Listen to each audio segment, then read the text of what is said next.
router. Place an active SIM card in the slot to establish mobile network access.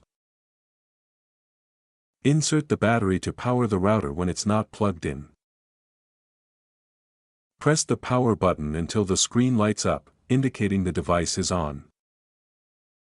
Locate the default Wi-Fi name, SSID, on your device and connect using the default password.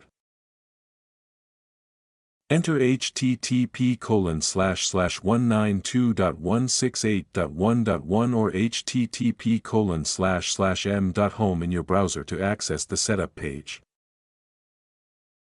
Use the default login credentials, usually admin and password, found on the router label. If you are facing any login issue, then visit our site and call this number.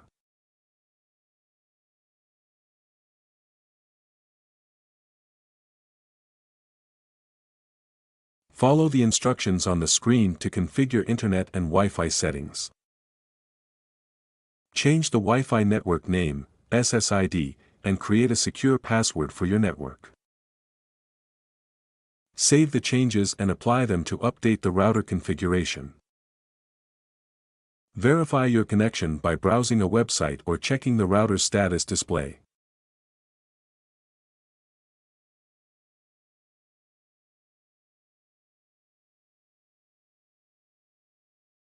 Thank you for watching.